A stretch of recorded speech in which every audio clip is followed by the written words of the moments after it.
Did I lose my rights as a woman when I converted to Islam? Again, it is Jewish law, preventing a woman from divorce. In Judaism, wait for it, women get 0 inheritance. So again, regarding testimony, I think Islam wins, Rachie. Assalamualaikum warahmatullahi wabarakatuh. Pemirsa, di era media sosial saat ini, ternyata Allah Azza wa Jalla telah mulai menerjunkan bala tentaranya untuk membela kehormatan dan kesucian agamanya. Ya, bala tentara yang bukan berasal dari malaikat, bukan pula dari makhluk lainnya. Tetapi mereka adalah mualaf cerdas yang berani bersuara lantang melawan gerakan Islamofobia di tengah masyarakat mereka. Di antara mereka adalah saudari mualaf kita satu ini, berasal dari komunitas Yahudi Amerika, berdarah asli Yahudi, tumbuh dan besar di lingkungan tradisi Yudaisme yang ketat. Namun kemudian dia meninggalkan agama lamanya dan memeluk Islam. Melalui akun media sosialnya, dia kerap tampil membela kebenaran. Salah satunya seperti cuplikan dari medsosnya yang ditayangkan pada video ini. Video ini akan mengulas perbandingan antara syariat agama Yahudi dengan syariat Islam dalam membahas hak perempuan, khususnya dalam 4 aspek penting: pernikahan, perceraian, hak waris, dan kesaksian. Nah, berhubung syariat Islam paling banyak disalahpahami saat ini, maka tujuan dari tayangan ini hanyalah untuk menghadirkan perspektif yang jujur dan proporsional. Karena seringkali sebuah kebenaran akan tampak lebih jelas ketika dikomparasikan secara adil dan objektif. Di video ini kita akan menyimak langsung pemaparan lugas darinya tentang perbedaan mendasar antara syariat kedua agama tersebut dalam 4 persoalan tadi. Yuk, langsung saja kita saksikan. So let's get back into it. Did I lose my rights as a woman when I converted to Islam? Let's look at what both religions say about women's rights. First things first, marriage.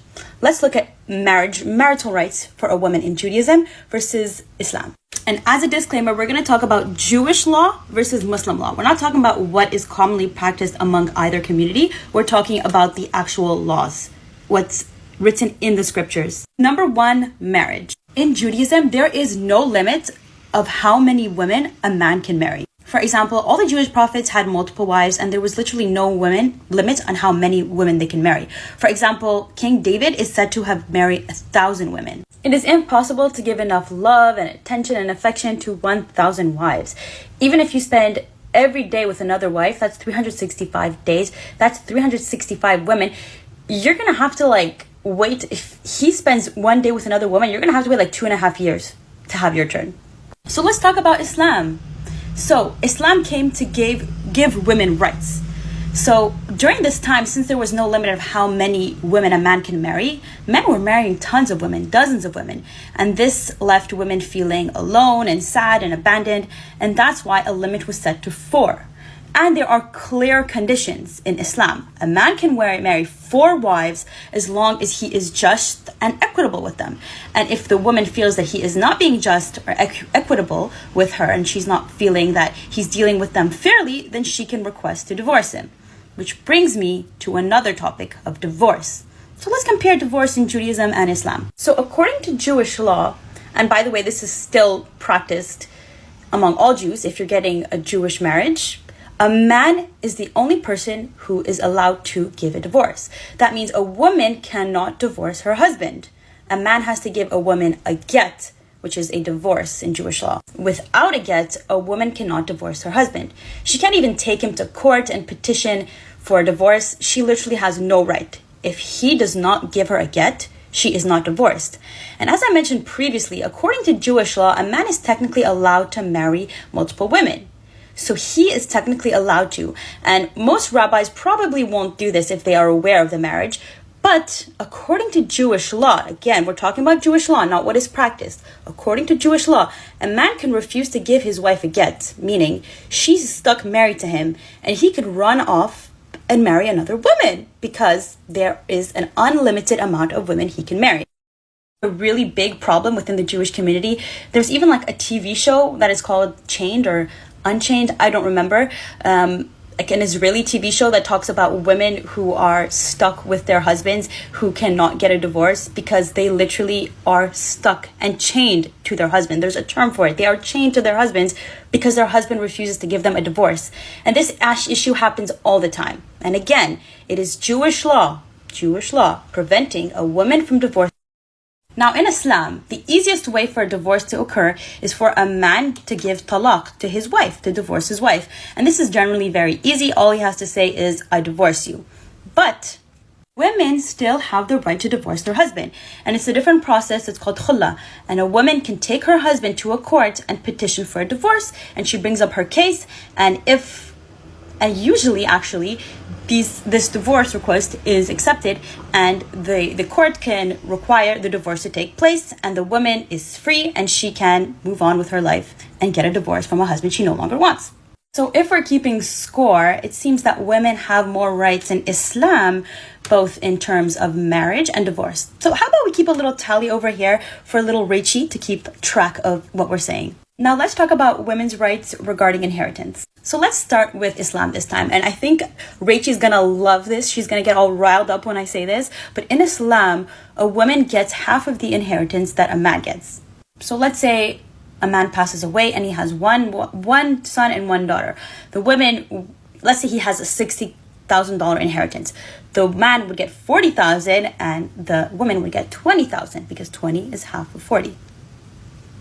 We clear so far? So again, let's rewind back to the discussion about equity and equality. Remember that? So in Islam, a man is supposed to be the provider. So the man is supposed to provide for his family, and the woman has zero obligation in Islam to provide for her family. Literally, in Islamic law, it says a woman has zero obligation to financially support her family. It is solely her husband's responsibility, and she can if she wants to. Now, because of that, since the financial burden is on the man gets more money than the woman because he needs more. Remember, equity. That's what equity is. Since the man needs more money, he receives more money. Equality would mean they both get the same amount of money, even though the woman needs less money. Okay, let's move on to Judaism. And this one is going to be really fun for Rachie, I think. In Judaism, wait for it, women get zero inheritance. That means if a man passes away and he has, let's say, one son and 4 daughters, each one of the daughters gets $0 and the man gets all the money. The only way a woman can inherit from her father or her mother, let's say, is if she has no brothers. So again, women in Islam inherit half of what a man inherits. Women in Judaism inherit nothing. So again, since we're keeping score, I think the Muslims take the inheritance point. So let's talk about eyewitness testimony and the rights of women in both cases.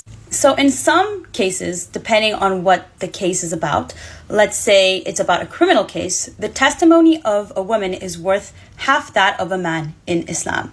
That means if a crime requires one witness from a man, it would require 2 witnesses from a woman. This is not true for all cases. Like if it's a criminal case involving women or childbirth, then the testimony of a woman is equal to that of a man. I can get more into it in another video if you want, of the reasoning behind men and women. The reasoning behind of the woman's testimony being half of that of a man, and this was usually due to like financial situations when it came to like business affairs, which women were less knowledgeable into. But that's for a whole other video. But let's talk about Jewish law. So Rachie, this might disappoint you, but in Jewish law, women cannot serve as witnesses at all. That means a woman's testimony is null, 0. She cannot testify in matters of criminal cases or monetary cases, financial cases. She cannot testify. Oh, and you know that country, Israel, that you love so much, the democracy? Yeah, you know, Israel has a religious rabbinic court when it comes to marriages and divorce. Everything else usually is just the criminal secular law. But when it comes to marriage and divorce, in Israel, it's done in the rabbinic law, Orthodox rabbinic law. And in Israel, when it comes to marriage and divorce, a woman cannot serve as a witness. In Israel, a woman cannot serve as a witness when it comes to marriage or divorce because it's based on rabbinic Jewish law. So if there's an issue with a divorce situation and witnesses must be called to the court, a woman cannot be any one of those witnesses. It has to be male witnesses only. So again, regarding testimony, I think Islam wins, Rachie. And there are many different instances where in Islam, women just simply have more rights. Even when it comes to ritual purity, for example, when a woman has her period in Islam, a husband is not allowed to be intimate with her, or she's not allowed to be intimate with her husband. This is the same in Judaism. So when a woman is bleeding, she cannot be physically intimate with her husband. This includes during her period and after childbirth when there is still some bleeding. I have a lot more to say, for example, regarding ritual purity in both religions, but for lack of time, I'm gonna have to cut this short right here. So please, Rachel, tell me which rights I lost as a woman when I converted to Islam. I'm waiting, genuinely. Please, comment.